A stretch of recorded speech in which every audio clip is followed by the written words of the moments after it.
Natural Treatment for Breast Engorgement, written by Michael Greger. Cabbage is put to the test in a randomized controlled trial.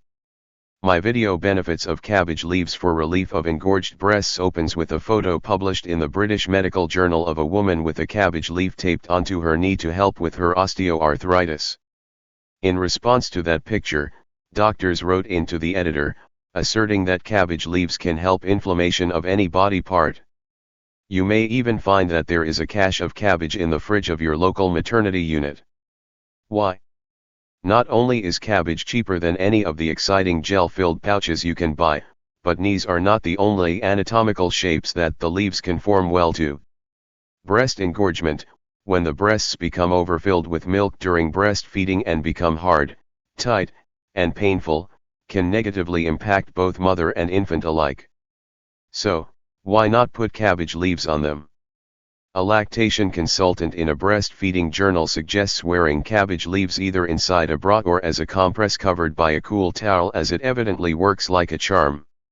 And, once the swelling goes down, frequent breastfeeding should help the breasts from refilling too much. Where did she even get this idea?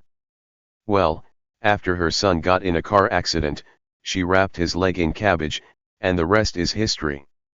The only adverse side effect identified was a complaint from the son who felt like a vegetable.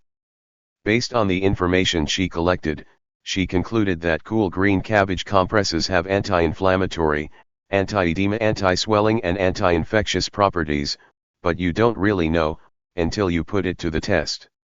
Yes, but who's going to do a randomized controlled study of cabbage leaves? Scientists, that's who. Do cabbage leaves prevent breast engorgement? Let's find out. Researchers randomized 120 women to apply cabbage leaves to their breasts or not. Though the cabbage group tended to report less breast engorgement, the trend was not statistically significant. However, one of the big issues we care about is premature weaning, and the cabbage group did seem to be able to extend the time they were exclusively breastfeeding. So, the researchers said they cannot rule out the possibility that cabbage leaves had a direct effect on breast engorgement, and that this may have contributed to the increased breastfeeding success in the experimental group. However, we consider that the positive effect was more likely to have been mediated by psychological mechanisms. In other words, they were talking about the placebo effect. They did weed out some of the true believers in the value of cabbage leaf application, though, as some women refused to join the study out of fear they might end up in the control group and not be able to use them. At 242 in my video and below, you can see the results of a similar study performed recently that found that while adding cabbage leaves to early breast care didn't significantly reduce pain, it did seem to significantly reduce breast hardness. Since it probably can't hurt, some women might just want to give it a try, but it would be nice to get some more concrete answers.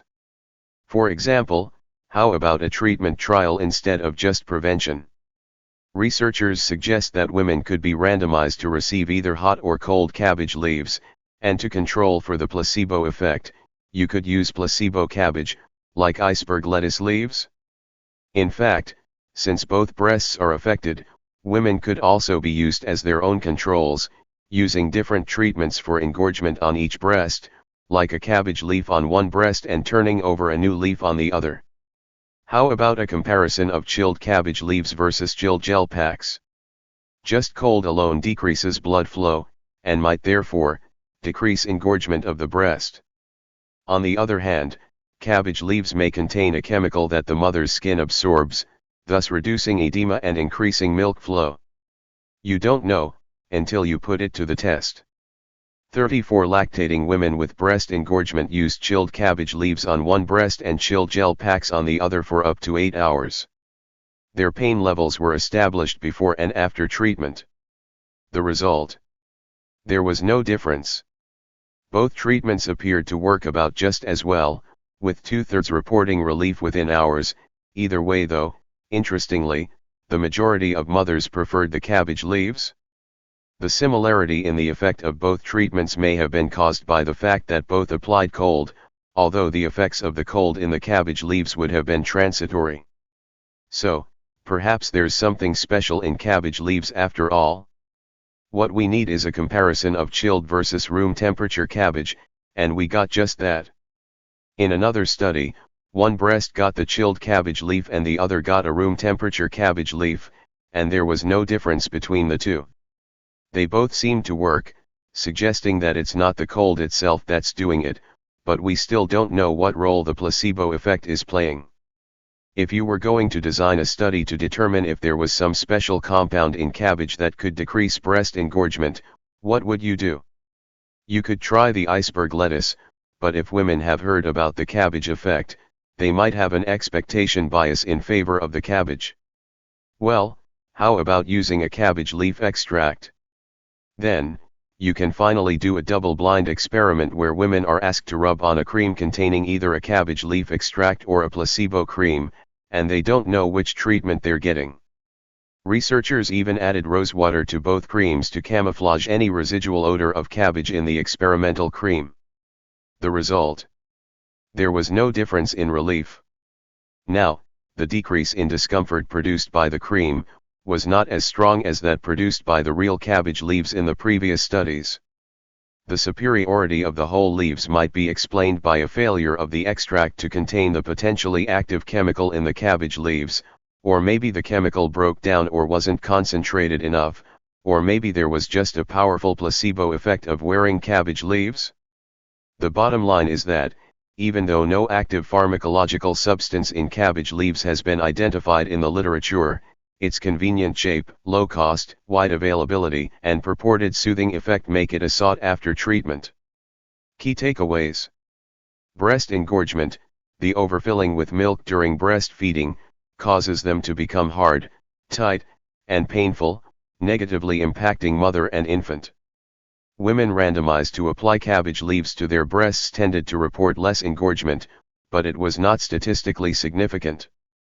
However, the cabbage group seemed to extend exclusive breastfeeding time, so the researchers concluded the leaves may have had a direct effect on engorgement, which may have contributed to increased breastfeeding success, though it may have been due to the placebo effect. A similar study found that cabbage leaves didn't reduce pain significantly, but they did appear to significantly reduce breast hardness. Investigating chilled cabbage leaves versus chilled gel packs showed that lactating women with breast engorgement experienced no difference. Both treatments seemed to work about equally, though the majority of mothers preferred the cabbage leaves. Comparing chilled versus room temperature cabbage leaves found no difference between the two, suggesting it isn't the effects of the cold.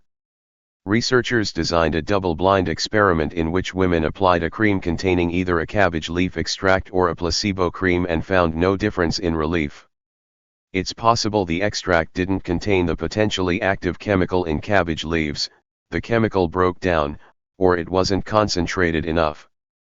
The bottom line is that cabbage leaves may not contain a proven active substance, but its convenient shape, low cost, wide availability, and purported soothing effect make it a sought-after treatment.